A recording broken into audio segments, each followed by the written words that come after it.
dia, meus amigos.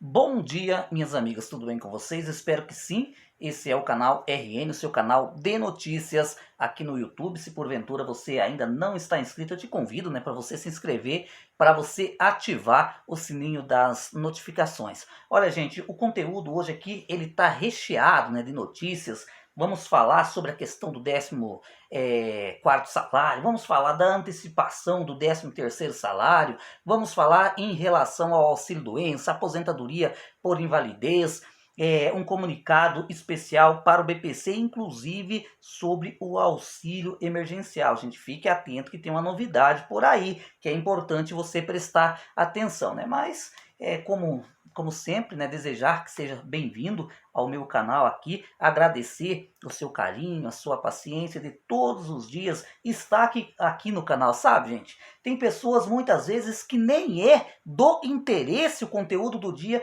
mas mesmo assim, para dar uma força pro canal, deixa aquele like, deixa o comentário, Assiste o vídeo até no final, porque tem pessoas que gostam da maneira com que a gente apresenta esse conteúdo, Um conteúdo de cunho social que tem simplesmente o intuito, de levar até a sua casa conhecimentos, que muitas vezes algumas pessoas nem saibam que existe, projetos de lei que às vezes está há tempo tramitando no Congresso Nacional, mas que não é de conhecimento público, E a afinidade, digamos assim, desse canal é exatamente isso, levar o conhecimento para você, meu amigo, para você, minha amiga, que está no outro lado. Olha, gente, eu fui bombardeado ontem lá no Instagram de tantas perguntas de pessoas falando: César, é verdade que vai ser antecipado novamente o 13º salário? Tem vários canais que estão falando sobre a possibilidade, tem vários blogs e sites comentando sobre isso, inclusive em grupos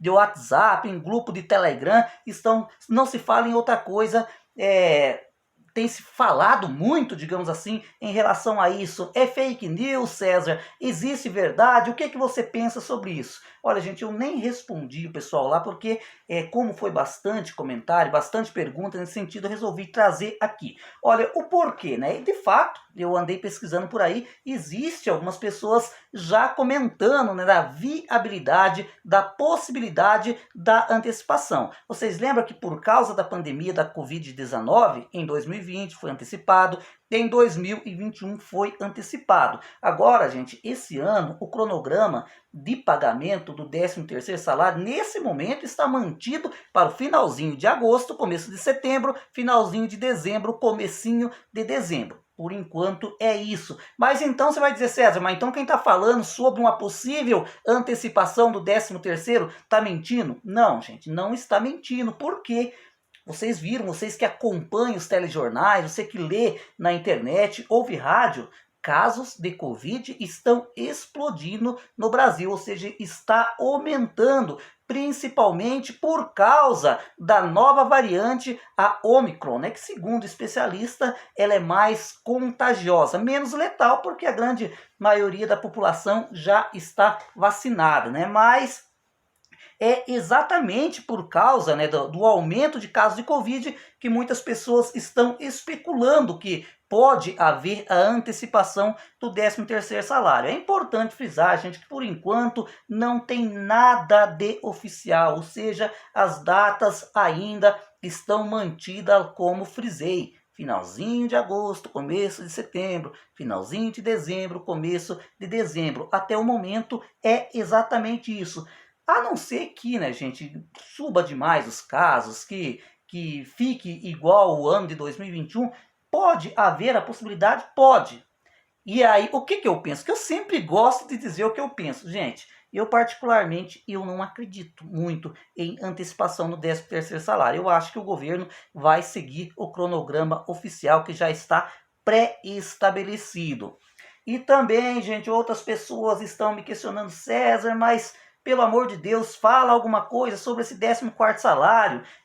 Eu tô mais perdido que cego em tiroteio, porque tem dia que o pessoal fala que o presidente Jair Bolsonaro já assinou, que o presidente Jair Bolsonaro acabou de última hora, conceder esse benefício do 14º salário. Olha, gente, eu, para ser sincero, nem sei se o presidente sabe que existe esses dois projetos de lei, né, que visa conceder o 14º salário, o projeto do Paulo Paim, né, e o projeto do deputado federal Pompeu de Matos. Eu, para ser sincero, nem sei se o presidente da República sabe. Como falei para vocês, eu conversei com 2 deputados da base do governo federal e eles até prometeram à minha pessoa, se porventura esse projeto for a plenário, eles votarão favorável, mas eles não acreditam muito na viabilidade do 14º salário, visto que, né, esse ano, pelo que tudo indica, o 13º vai acontecer normalmente. O que existe, gente, o que existe pode ser que, todo mundo sabe que o 14º salário do Pompeu de Matos, ele está lá na Câmara dos Deputados, na Comissão de Constituição, Justiça e Cidadania. Pode ser, né, que após o recesso parlamentar que acaba, ou seja, os deputados voltam a trabalhar a partir de fevereiro, pode ser que o presidente daquela casa, o Arthur Lira, leve a plenário, né? Existe essa possibilidade. Porque lá quando foi aprovado o 14º salário na Comissão de Finanças e Tributação, ficou estipulado, né, que o benefício seria pago no mês de março, né, de 2022, já a primeira parcela, né? Então, ou seja, daí para dar tempo, pode ser que existe a possibilidade do Arthur Lira levar a plenário, né, para tramitar mais rapidamente. Mas existe alguma garantia de ganhar, de ser aprovado? Vocês sabem, gente, a Câmara dos Deputados tem muitos deputados, são muitos, né? São em torno de 512 ou 513 deputados, se eu não me engano, né? Eu não sei, né? É difícil você prever uma votação lá na Câmara dos Deputados. E também, gente, não sei se vocês sabem, mas o presidente do Senado, o Rodrigo Pacheco, ele é um pré-candidato à presidência da República. E, né, por motivos políticos, digamos assim, pode ser que ele leve também a plenário o projeto de lei, né, a SUG 11, né, lá do senador Paulo Paim, né, o projeto do senador Paulo Paim, que foi inspirado na SUG 11 do deputado, não, do advogado, o doutor Sandro, né, pode ser que ele leve a plenário. Agora, lá no Senado, gente, na minha modesta opinião, as chances são maiores de ser aprovado, porque eu penso que a grande maioria dos senadores votariam favorável ao 14º salário. Gente, não há nada de oficial ainda, há apenas especulação e promessa, né? Que a gente, é óbvio que a gente torce que isso dê certo, porque é uma ajuda, é um dinheirinho que chegaria em boa hora. Você já imaginou, você que é aposentado, que recebe até o teto do INSS, poder ter em mãos, no mínimo, né, um salário, ou até 2 salários, agora no mês de março, né, gente? Daria um bom chute na miséria. Essa é a minha opinião. Mas, por enquanto, gente, vamos ficar com calma, não vamos ponhar a carroça na frente dos burros, né? Se vir, seja bem-vindo, né? E se por acaso não for aprovado, você não ficar criando falsas expectativas, né? Quanto à aprovação do 14º salário, já para ser pago agora no mês de março. Olha, gente, o tema sobre o auxílio emergencial que eu queria que vocês prestassem atenção, que pode ser que você se encaixe nisso, ou então alguma pessoa que você conhece. Olha, o auxílio emergencial, né, para pais solteiros terão um complemento que pode chegar a R$ 3.000, gente. Ou seja, os pais que criam, né, filhos sozinhos, eles poderão, gente, ter ainda até R$ 3.000. Presta atenção na matéria que está no site G1.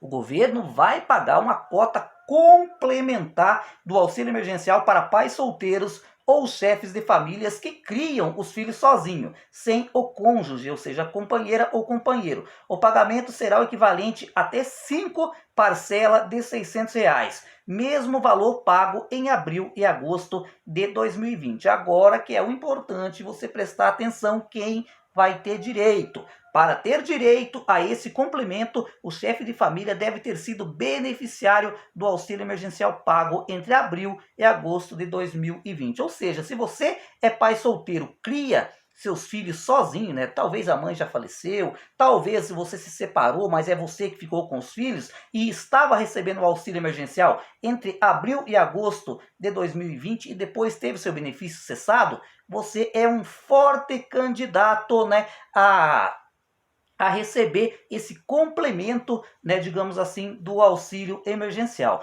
De acordo com o Ministério da Cidadania, os repasses estão previstos para ocorrer no início desse ano. E o calendário será divulgado em breve. Por isso, né, se você está nessa condição, é importante talvez você ficar de vez em quando entrando no aplicativo lá, né, do Caixa Tem, para você ter essas informações nas mãos. Olha, gente, vamos falar um pouco agora sobre o auxílio doença e aposentadoria por invalidez agora no ano de 2022. O auxílio doença, né, também conhecido como auxílio por incapacidade temporária, é um benefício destinado ao profissional que está impossibilitado temporariamente de exercer suas atividades de trabalho. Essa incapacidade deve ter prazo mínimo de 15 dias consecutivos. Todo mundo sabe, gente, que quando você adoece na empresa, né, a empresa ela paga 15 dias, né, os 15 primeiros dias do afastamento. Depois o INSS assume pagando as demais parcelas. E aqui, gente, eu quero aproveitar, abrir um parênteses, que é uma dúvida que muitos beneficiários do BPC que contribuem com o INSS perguntam: César, eu recebo o BPC, eu fiquei doente, eu sou um contribuinte, eu posso pedir o auxílio doença? Pode pedir o auxílio doença, né? Mas só que aí você tem que ter em consideração, ter em mente que quanto você estiver recebendo o auxílio doença, o seu BPC vai ser bloqueado, né? Ou seja, você tem que pensar os prós e os contras. Vai que daqui 3 meses o INSS te dê alta do auxílio doença, né? Ou seja, então é importante você pensar bem antes de fazer o seu pedido do auxílio doença. Agora, gente, para você, né, que trabalha, que é um trabalhador, um contribuinte individual, ou é um trabalhador, né, para você saber quais são os critérios para você ter acesso, para você receber o auxílio doença. Você tem que ter qualidade de segurado, né? Período de carência de 12, ou seja, você tem que ter pago 12 parcelas ao INSS. E incapacidade para as atividades de trabalho por tempo maior que 15 dias. Vale lembrar que os trabalhadores devem comprovar essas condições através de exames, consultas e laudos médicos. Importante salientar, gente, que a concessão de auxílio-doença apenas por laudos e atestado médico anexado no site Meu INSS não está valendo mais. Acabou no dia 31 de dezembro. Se você ficar doente, você tem que ligar para 135 e agendar uma perícia médica. Agora, qual é o valor desse benefício após a reforma da Previdência, né, que entrou em vigor no dia 13 de novembro de 2019? 100% da média de todos os salários de contribuição desde julho de 1994. Antes era 80%. Gente, quando o INSS leva em consideração todas as suas contribuições, digamos que no começo você trabalhava na empresa, né, e recebia um salário mínimo, foi crescendo dentro da empresa, agora está recebendo R$ 5.000 por mês. Se você ficar doente, o INSS vai levar todos os seus salários depois de 94, consequentemente vai fazer com que o seu auxílio-doença baixe um pouco, né? E o coeficiente, digamos assim, o resultado será multiplicado pelo coeficiente de 91%. Ou seja, né, o salário do auxílio-doença equivale a 91% do salário que você recebe, né? Mas está recebendo 5 mil, não quer dizer que você ficou doente, você vai receber 5 mil, porque o INSS vai fazer um cálculo levando em consideração todas as suas contribuições depois de 94. Antes da reforma da Previdência, era as 80 maiores contribuições, ou seja, aquelas menores era deixado de lado. Consequentemente, fazia com que o valor do benefício fosse maior. Ou seja, até mesmo no auxílio-doença, o segurado teve uma leve queda, digamos assim. E a aposentadoria por invalidez em 2020. É importante salientar, gente, para não haver confusão. Raramente uma pessoa que entra, né, faz um pedido diretamente para receber a aposentadoria por invalidez, porque isso aqui é uma prerrogativa do médico perito, né? O que acontece? Quando você agenda uma perícia médica lá no INSS, o que pode acontecer?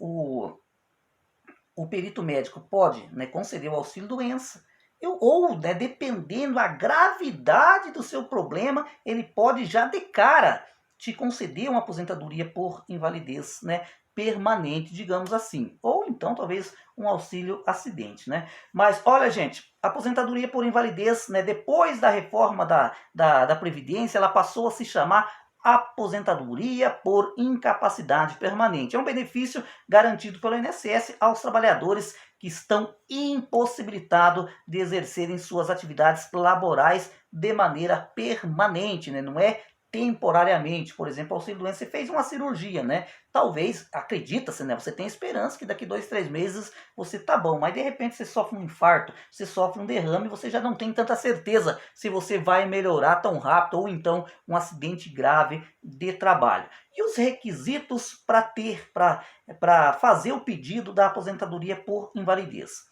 O trabalhador que pretende requerer esse benefício, né, precisa comprovar a sua condição através de documentação. Ele vai ter que apresentar laudos médicos, é como auxílio-doença, né? E outra, gente, ele também tem que passar pela perícia médica do INSS e ter no mínimo 12 recolhimentos. A gente sabe, gente, que nem todas as doenças precisam de ter 12 contribuição. Por exemplo, tem doença que não exige carência, né? Por exemplo, vamos citar aqui, né? Por exemplo, você está trabalhando aí, digamos que por ironia do destino, você começou a trabalhar faz 6 meses que está registrado e de repente você tem um diagnóstico, por exemplo, de uma tuberculose, por exemplo. Aí, nesse caso, você tem o direito ao auxílio-doença ou aposentadoria por invalidez, mesmo sem ter o tempo de carência exigido. Olha, doença de Parkinson, tuberculose ativa, alienação mental, cegueira, nefropatia grave, síndrome da deficiência imunológica adquirida, AIDS, esclerose múltipla, hanseníase, hepatopatia grave, espondiloartrosante anquilosante, estado avançado de osteite deformante, né? Paralisia incapacitante irreversível, estado avançado de osteite, né, também. Já falei, né? Neoplasia grave, que é o câncer, cardiopatia grave, que é problema do coração, contaminação por radiação. Se por aventura você tiver uma dessas doenças aqui, com toda certeza você terá direito, no mínimo, ao auxílio-doença, sem ter, digamos assim, 12 contribuição ao INSS. Olha, gente, para encerrar o vídeo, me fizeram uma pergunta assim, ontem lá no Instagram. César, o INSS pode cortar o meu BPC Loas porque eu tenho uma poupança no banco, porque o INSS tem acesso aos meus dados bancários? Não, gente. Quando se discutiu, tanto faz a MP 871, né, do pente fino, o governo federal tentou de todos os jeitos, né, fazer com que, né, dessem ao INSS o direito deles ter acesso a dados bancários dos beneficiários do BPC, né? Ou seja, o INSS poderia quebrar o direito ao sigilo bancário. Inclusive, né, gente, o direito ao sigilo bancário é constitucional, né? E mesmo assim queriam quebrar o sigilo do BPC. Só que deputados e senadores não aceitaram, mas ficou exatamente dessa maneira. O INSS não tem o direito de quebrar o seu sigilo bancário para ver quanto você tem lá no banco. Mas, por exemplo, se você precisar fazer declaração do imposto de renda devido a alguns valores tributáveis, aí o INSS, se quiser, tem sim essas informações, porque o INSS pode requerer informação sobre você, né, sobre o seu CPF junto à Receita Federal. Gente, um abraço, vou ficando por aqui e até o nosso próximo vídeo.